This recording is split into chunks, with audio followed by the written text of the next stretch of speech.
প্রতিদিনের নিয়ম অনুযায়ী আজকে রান্না করতে চলে আসলাম। আসসালামু আলাইকুম।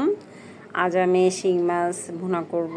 তো শিং মাছ ভুনা করার জন্য যেটাকে করতে হবে, মাছটাকে ভালো করে ধুয়ে নিয়েছি, একদম ঝামা দিয়ে ঘষে সাদা করে ফেলেছি। কারণ এগুলো যেহেতু ছোট হলে কী হবে, এগুলো মনে হয় চাষিরই, খেতে কিন্তু ভালো লাগে না অতটা। কিন্তু কী করা যাবে, প্রতিদিন তো একটা না একটা খেতে হয়, কিছু করার নেই আমাদের, ওভাবেই মানিয়ে নিতে হবে এই আর কি। তো মাছগুলোকে আমি সুন্দর করে আগে কষিয়ে নিচ্ছি, মানে মাছের ভিতরে যা যা দেওয়া দরকার, আদা বাটা, রসুন, জিরে বাটা, যা যা দেওয়া দরকার সবগুলো আমি দিয়ে নিয়েছি।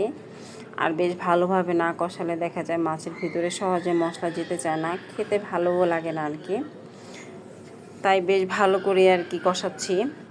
আর কষাতে কষাতে ভাবতেছি, এই যে পেজ খুলেছি, এই পেজটা কবে কত দূর কী হবে, এখান থেকে কবে একটা ভালো একটা আর্ন হবে।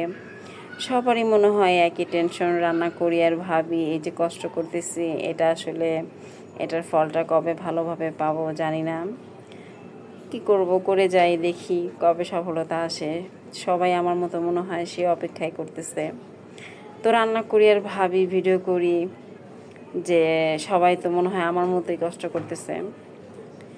তো এই তো আমার কষানো হয়ে গিয়েছে। আমি নামানোর আগে কাঁচামরিচটা সুন্দর করে দিয়ে দিব। আর কাঁচামরিচের স্মেলটা আমার ভীষণ ভালো লাগে, এই জন্য আমি কাঁচামরিচটা কিন্তু কখনো আগে দিইনি, নামানোর আগ দিয়ে তখন আমি কাঁচামরিচটা অ্যাড করে দিই। আর শিং মাছে অবশ্যই আমি জিরা গুঁড়োটা অ্যাড করব, নামানোর আগে একদম জিরা গুঁড়োটা দিয়ে দেবো। জিরা গুঁড়ো দিলে ভালো লাগে খেতে, না হলে একটা গন্ধ থাকে, কেমন খেতে ভালো লাগে না আর কি। যাই হোক, ভিডিওটি দেখার জন্য ধন্যবাদ। আল্লাহ হাফেজ।